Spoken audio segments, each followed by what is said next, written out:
KTM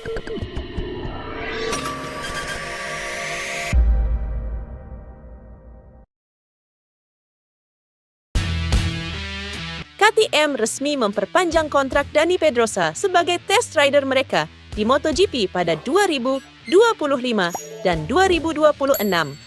Hal ini mereka umumkan kepada publik pada Selasa 12 November. Musim ini, KTM jadi runner-up di klasmen konstruktor MotoGP, tepat di belakang Ducati. Sejauh ini, mereka mengoleksi 6 podium Grand Prix dan 6 podium sprint, yakni lewat Pedro Acosta, Brad Binder, dan Pedrosa. Sayang, tak satu pun podium ini berupa kemenangan. KTM terakhir memenangi Grand Prix di Thailand pada 2022 dan terakhir memenangi sprint di Jerez pada 2023. Atas alasan inilah KTM memperpanjang kontrak Pedrosa dan akan melibatkannya lebih jauh dalam pengembangan motor RC16 yang akan dikendarai Acosta, Binder, Enea Bastianini, dan Maverick Vinales musim depan. Tony Arbolino dan Izan Guevara dikabarkan Sky Sports MotoGP Italia akan memperkuat Pramac Yamaha Moto2 untuk musim depan.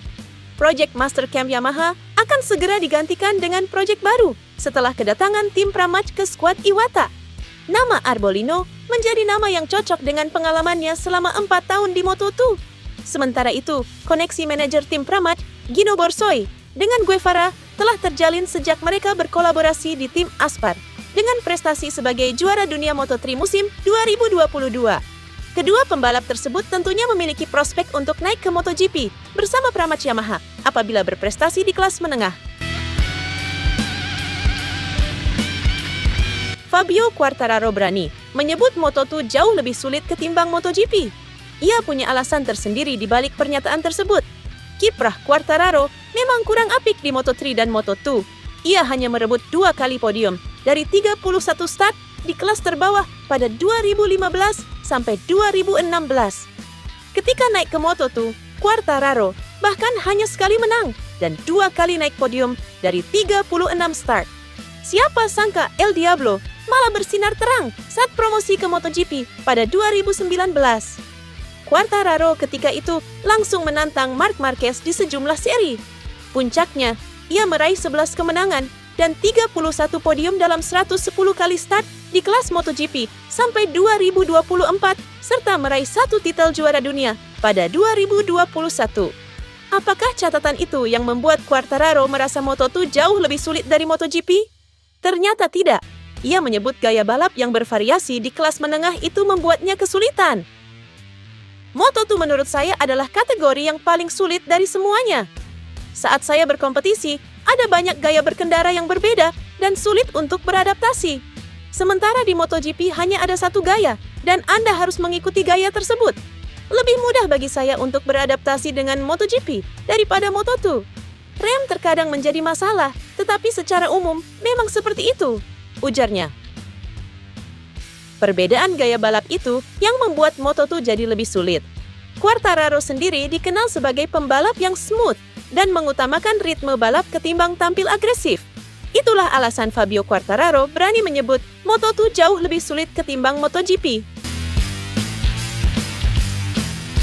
Jorge Martin berada di pole position menjadi juara dunia MotoGP 2024.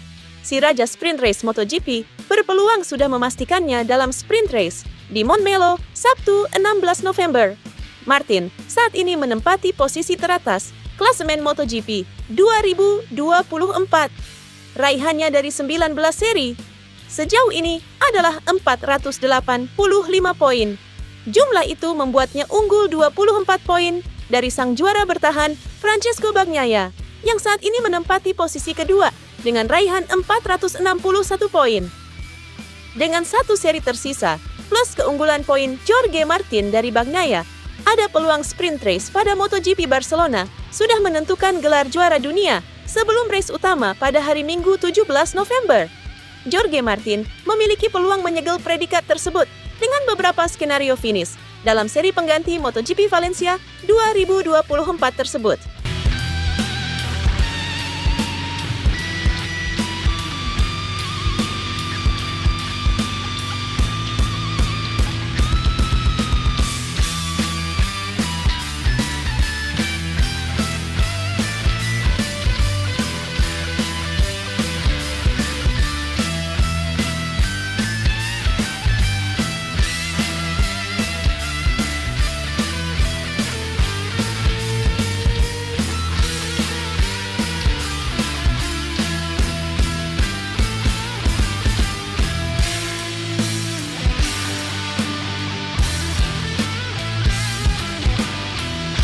Menarik dan agak lucu juga, pernyataan rider tim Repsol Honda Luca Marini yang mengaku jujur bahwa ia merasa bahagia dapat finish ke-20 bersama Honda.